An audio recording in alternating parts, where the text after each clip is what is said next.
जय हिंद प्यारे साथियों, स्वागत है आप सभी का एक बार फिर से खोटा किंग ऑफिशियल पे। आइए तो आंखें गीत के आज हम लोग 11वीं कविता पढ़ने वाले हैं।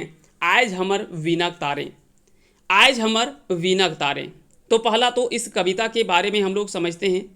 इसका सबसे पहले जो आपका है ना, सबसे पहले तो आपको ये समझना कि इसका अर्थ क्या है। आज हमर वीनक तारे यानी आज हमर हमर यहाँ शब्द का जो प्रयोग किया गया वो किसके लिए किया गया, तो यहाँ पे कवि जो वो अपने लिए प्रयोग किए हैं, कवि जी के लिए यह प्रयोग जो वो किया गया। कवि श्रीनिवास पानुरी जी के बारे में यहाँ पे चर्चा जो वो किया गया। कवि पानुरी जी कहते हैं कि आज हमर वीणक तारे। अब देखिए यहाँ पे वीणक तारे, अब बोलेंगे कि पानुरी जी तो हम जानते हैं कि कविता वगैरह लिखते हैं, ये सब वीणा उना कब बजाने लगे थे। तो बता दें कि यहाँ पे शब्द कुछ हैं, इनके भावों को जब आप समझेंगे तो बहुत गहराई भाव के साथ में ये लिखते हैं कविता को। तो चलिए इस कविता की गहराइयों को समझते हैं और भाव के साथ में समझने का प्रयास हम लोग करते हैं। बोलते हैं कि आज हमर वीणक तारे छिछियाल हाथे चोट, तभी भूल गीत मधुर डाके नोट नोट, खोठाक सागरे झाँप देलही नतून सुधाक आसे, जखन धरती डूब चलल लोहरायन लोहरायन किचिन वासे। बोलता है कि आज हमर वीणा के तारे छिछियाल हाथे चोट, कि आज जो वो वीणा के तार से हमारा जो वो हाथ छिछियाल मतलब होता है कि जब चोट लगता है तो नहीं, जो कष्ट आपको होता है ना, वही कष्ट को बताया गया। छिछियाल मतलब परेशानी या कष्ट कह सकते हैं। हाथ एक चोट, जब आप देखते होंगे कोई वीणा बजाता है तो तब तक उससे मधुर मधुर ध्वनि तो सुनाई देता है ना, आपको वो मधुर ध्वनि तो सुनाई देता है, लेकिन उसके पीछे अंगुली बजाने वाला जो उसका अंगुली कितना घायल होता है उसको आप नहीं देख पाते हैं, है ना। आपको तो ये कविताएं, या तो कई लोगों को लगता होगा कि क्लासेस चलिए आते हैं और कविता पढ़ा करके और चले गए, लेकिन उसके पीछे उन लोगों का कितना मेहनत होता है कभी इस पर कोई गहराई से नहीं सोच पाता है। तो वही यहाँ पे कवि जी कहते हैं कि वीणा के निकले हुए मधुर ध्वनि को तो सब कोई ध्यान देता है, लेकिन उसके पीछे जो उंगली घायल हो रहा होता है उस पर किसी का नजर नहीं जाता है। आज हमारे वीणा तारे छिछियाल हाथे चोट, कि आज हमारे हमारे हमारा जो वो हाथ जो वो वीणा तारे, वीणा के तार में आज हमारा हाथ जो वो छिछियाल हाथे चोट, तभी भूल गीत मधुर डाके नोट नोट। अब देखिए यहाँ पे थोड़ा सा हम इसको ले चलते हैं, वीणा के तार से आपको दूसरे तरफ लेकर के चलते हैं। कवि जी कहते हैं कि आज हम कविता तो लिख रहे हैं, है ना, कविता तो लिख रहे हैं, हो सकता है कि बहुत सारी हमें जो वो धीरे धीरे लोग हमें जान पहचान रहे हैं, लेकिन यही कविता लिखने के लिए अब हमारा हाथ जो वो धीरे धीरे क्या है कि जवाब दे रहा है, अब लिखने का मन नहीं कर रहा है। ऐसा भाई कि ऐसा उदास भाव क्यों आएगा, जब उनको जो वो वहां से निराशा हाथ लगेगा। किसी कार्य को करने के प्रति आपके अंदर में उत्साह कब जगता है, जब आप उस कार्यों में सफल होते हैं। और उस कार्य में कब आपका मन नहीं लगता है, जब आप उस कार्य में असफल हो रहे होते हैं, तो वहां पे आपको मन नहीं लगता है। तो कवि जी भी उसी प्रकार से यहाँ पे जब एक समय ऐसी कविता लिख रहे थे, ऐसे समय में ये कविता लिखने की शुरुआत करते हैं जब कह सकते हैं कि खोटा का नामो निशान तक नहीं था, कह सकते हैं कि मामूली बोलचाल की भाषा में, थोड़ी बहुत टूटी फूटी भाषाओं में ये बोलचाल की भाषा थी। उस समय जो वो इन्होंने जो वो रिस्क लिया, उन्होंने जो वो उस समय अपने भले हाथों को कष्ट दिया, लेकिन उस समय जो वो खोटा की लेखन शैली की ये शुरुआत करते हैं। तो वही बोलते हैं कि आज हमारे वीणा तारे, यानी वीणा तार मतलब कविता, है ना, आज हमारा कविता जो वो छिछियाल हाथे चोट, कि वही कविता लिखने के लिए आज हमारा हाथ जो वो छिछिया गया, यानी परेशान हो गया है। तभी भूल गीत मधुर, तभी जो वो हम गीत मधुर को भूल करके डाके नोट नोट, अब जो वो आवाज हमें आ रहा है क्या। अब देखिए क्या है कि कई बार होता है ना कि आप किसी कार्य को कर रहे हैं बहुत ज़्यादा, समाज में आपके लोग बहुत अच्छे से आपकी बातें कर रहे हैं कि हाँ आप बहुत अच्छा काम कर रहे हैं, लेकिन उसके बदले में जैसे आप घर शाम को वापस लौट करके आए तो घर में बोले कि घर में खाएगा क्या, कुछ तो है नहीं बचा हुआ, खाने पीने के लिए कोई सामान नहीं है, तब आपको लगेगा कि वो सारा सम्मान जो था, आपका मान सम्मान और जो आदर था, वो सारा आदर भाव जो वो 2 मिनट में 1 मिनट में क्षण से जो टूटे, जो है ना, क्षण में जो टूटे कोई सपना, वैसा हाल हो जाएगा कि सब कुछ फिर लगेगा, सब कुछ नीरस लगने लगेगा वो सब चीज़। बोलेगा कि हम भले हमको मान सम्मान मिल रहा है, लेकिन जो हमको घर में यहाँ पे अब खाने पीने का कुछ जुटिए नहीं रहा है। तो आखिर में किसी भी कार्य करने का, जो कार्य करते हैं उसका वास्तविक मूल्य होना चाहिए। जब उसका वास्तविक मूल्य नहीं मिल पाता है, उसका जो वास्तविक रूप में उसका जो मूल्य मिलना चाहिए अगर उसका नहीं मिल पाता है तो लोगों को कष्ट जरूर होता है।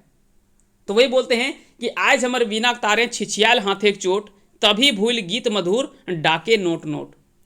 खोठाक सागरें झांप देल ही नतून सुधाक आसे। बोलता है खोठक सागरें। अब देखिए यहाँ पे इस पंक्ति को आप ध्यान से पढ़िए।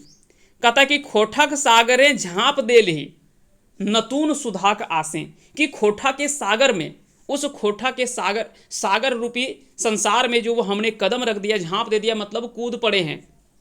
नतून सुधाक आसे, नतून मतलब नया, और सुधा मतलब क्या होता है, नया अमृत पान करने के लिए। कि हम तो खोठा के उस समुद्र रूपी संसार में जो वो कूद पड़े हैं नए अमृत पान के लिए, है ना। नतून सुधाक आसे यानी नया जो वो अमृत की आस में। आगे बोलते कि जखन धरती डूब चलल लोहराहन किचिन वासें। जखन धरती डूब चलल, कि हमने तो कहते हैं यहाँ पे कवि जी कहते हैं कि हमने तो उस समय इसकी रचना की शुरुआत की है जब कह सकते हैं कि इसका स्थिति ऐसा था जैसे लग रहा है कि धरती जो वो डूबता हुआ चला जा रहा है, वैसी स्थिति में खोठा है। ऐसा लग रहा है जैसे कहीं धरती में ये कहीं डूबा हुआ पड़ा है ना। लोहरान किचिन वासे। अब ये सब आपको पता है कि ऐसे जगह पे यहाँ पे ये डूब चलल है। किचिन कहाँ पे रहता है पता है? जहाँ पे आप नदी देखेंगे, नदी का जो गड्ढा वाला स्थान होता है ना, और जहाँ पे कह सकते कि डरावना जगह होता है, और डरावना जगह पे कह सकते हैं कि खंडहर जैसा जगह होता है, वहाँ पे किचिन का वास होता है। ऐसा माना जाता है। हम तो देखे आज तक नहीं है, देखते तो जरूर बताते। तो ऐसा माना जाता है, ऐसा हमने सुना है ना। तो चलिए उसी को सुना सुनाया वह हम भी सुना दे रहे हैं आपको। तो वही बोलता है कि आज खोठा उसी संसार में उस रूप में लगता है कि जैसे किसी खंडहर में है, ऐसा जगह पे था। और उस समय हमने जो वो इसकी रचना जो वो शुरुआत की है। आज हमर हाथे सिद्धि मथे रतनेक मोट, आज हमर बीना तारें छिछियाल हाथे चोट। कि आज हमर हाथे सिद्धि, कि आज भले हमारे हाथों में सिद्धि मिल चुकी है। मथे रतनेक मोट, मथे रतनेक मोट, कि भले आज जो हमारे हाथों में सिद्धि मिल चुका है, मथे रतनेक मोट, आज हमर बीना तारें छिछियाल हाथे चोट। बोलता कि भले आज हमारे हाथों में सिद्धि मिल चुका है और लोग जो वो हमें अब धीरे धीरे जान रहे हैं, खोठा को लोग अब जान रहे हैं, या तो खोठा के प्रति हमने जो वो ये सारी चीज़ें किया है। लेकिन इसी के बारे में अगर बात करें कि ऐसे समय में हमने, है ना, इसकी शुरुआत हमने ऐसे समय में किया था जब कह सकते कि खोठा को लेकर के किसी के जुबान पे नाम तक नहीं आता था। ऐसे समय पे हमने इसकी जो वो शुरुआत की थी। या किस भाव के को लेकर के यहाँ पे बताया गया है, तो यह आत्मनिष्ठ भाव से यह कविता को जो वो लिखा गया है। अब यहाँ पे वीणक तारे का अर्थ यहाँ पे किस रूप में बताया गया है? वीणक तार में अगर बताया जाए कि वीणक तारे मतलब यहाँ पे क्या अर्थ बताया गया है, तो बता दें कि कविता रूपी मनोभाव का तार जो वो यहाँ पे बताया गया है। उस कंठ रूपी तार को बताया गया जहां से कविताएं जो वो कंठ से निकलता है। और दिल का तार यहाँ पे वीणा का तार का मतलब उस दिल के अंदर से निकलते हुए उस पंक्तियों के बारे में यहाँ पे चर्चा करते हैं, जो कि एक एक पंक्ति, एक एक अक्षर जो निकला है खोठा को लेकर के, वो सभी तार रूपी, वीणा तार रूपी यहाँ पे चर्चा जो वो किया गया है। तो याद रखेंगे ये सभी कविता के बारे में। मूल भाव यह क्या है कि कवि भले अपने कर्म और या साहित्य कह सकते हैं कि उंगलियां भले वीणा के तारों को छेड़ती है, तभी मधुर संगीत का सृजन होता है। ये तो आपको पता ही है। इससे उंगलियां घायल भी होती है, और जब आप मधुर आवाज़ निकलता है तो वहाँ से उंगलियां जो वो घायल भी होता है। कवि कहते हैं कि आज मुझे साहित्य कर्म में सिद्धि तो मिली है ना, कि आज मुझे साहित्य कर्म में, यानी जिस कार्य में हमने साहित्य के क्षेत्र में रचना करने की शुरुआत किया, वहाँ पे हमें सिद्धि तो मिली है, पर पेट की भूख उससे तीव्र वेदना पैदा कर रही है। कि पेट की भूख की वेदना जो है वो कहीं ना कहीं हमें और ज़्यादा जो वो वेदना यानी कष्ट जो वो हमको पहुँचा रहा है। जितनी की तारों को छेड़ने के बाद में उंगलियां घायल होता है, ठीक उसी प्रकार से आज हमें जो उसी प्रकार से लग रहा है। भले, है ना, बोलते हैं कि भले आपको यह लग रहा होगा कि यहां से मधुर आवाज तो निकल रहा है, लेकिन उधर अंगुलियां घायल भी हो रही है।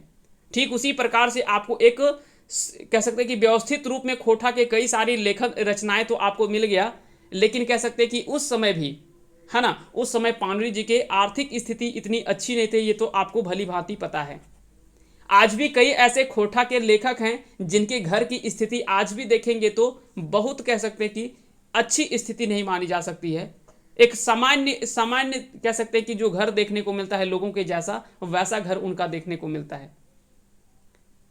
तो भले उनका समर्पण जो रहा है इस भाषा के प्रति, है ना, यहाँ पे, और इसके प्रति जो रहा है ना, उनका समर्पण रहा है, समर्पण के आधार पे उनको जो वो उसका मूल्य उनको जो वो नहीं मिल पाया, है ना, जो उसका आउटपुट मिलना चाहिए था वो उनको नहीं मिल पाया। तो वही यहाँ पे इस कविता के बारे में यहाँ पे चर्चाएं जो वो की गई है। बोलते कि भले हमें जो वो हाथों में कष्ट हुआ, लिखने का मन नहीं करता था, लेकिन फिर भी हमने जो वो यह पीड़ा उठाया और हमने इस लेखन शैली को जारी रखा। एक ऐसे समय में कह सकते हैं कि जिस समय में शिष्ट साहित्य को लेकर के बहुत ज़्यादा अवेयरनेस नहीं था, अलग भाषा दूसरी भाषाएं लिखी जा रही थी, हिंदी, इंग्लिश, बांग्ला, ये सब, उड़िया, ये सब तो भाषाएं चल रही थी, पूरा चल रहा था, लेकिन खोटा भाषा को लेकर के किसी के मुंह में नहीं निकलता था कि खोटा भाषा को लेकर के रचनाएं भी हो सकती है। हाँ, ये अलग बात है कि कुछ प्राचीन रचनाकार जैसे थे, जैसे राजा दलेल सिंह वगैरह जो थे, कुछ जिनकी रचनाएं मिलती है खोटा की, तो वो अलग बात है कि कुछ कुछ अपवाद के रूप में जो था वो अलग था, लेकिन पाणिनि जी ने जो वो शिष्ट साहित्य की रचना जो वो शुरुआत इन्होंने ही किया, जहाँ से खोटा का एक नया रफ्तार जो वो पकड़ता है वहाँ से। तो ये सारी चीज़ें आपने अच्छे से समझ लिया है। चलिए मिलते हैं अगली कविता में, तब तक के लिए आप सभी हमारे साथ बने रहें इसी तरह से। निश्चय ही यहाँ से हम लोग एक एक करके सभी कविता को हम लोग पढ़ेंगे और 71 कविता हम लोग यहाँ से कंप्लीट करेंगे। ये थोड़ा सा लंबा समय लगेगा क्योंकि इसमें कविता काफ़ी सारा है, 71 कविता है, तो डेली हम लोग 2 कविता पढ़ रहे हैं। तो धीरे धीरे हम लोग कह सकते हैं कि जब बूंद बूंद से घड़ा भरता है, तो धीरे धीरे करते करते हम लोग इस कविता संग्रह को भी हम लोग पढ़ लेंगे। जैसे एक मौनी फूल में 31 कविता था, सुनने में बहुत ज़्यादा लगता था, लेकिन हम लोगों ने 2-2 कविता करके इसको भी कंप्लीट कर लिया। फिर 19 कविता जो था वो खोटा काठे पैदे खंडी था, उसमें भी हम लोगों ने पढ़ लिया और उसको भी कंप्लीट कर लिए। तो अब 71 कविता है, इसमें से 11वां कविता तक हम लोग पहुंच गए, तो आगे भी हम लोग अब पढ़ ही लेंगे, है ना। अब 60 कविता बचा है, तो एक महीने का आपका ये कह सकते हैं कि समय लगेगा। 2-2 कविता हम लोग पढ़ेंगे तो 30 दिन में 60 कविता हम लोग कंप्लीट कर लेंगे। चलिए, बहुत बहुत धन्यवाद आप सभी का हमारे साथ अंत तक जुड़े रहने के लिए। अगर किन्हीं का कोई सवाल है तो आप कमेंट बॉक्स में जरूर लिखिएगा।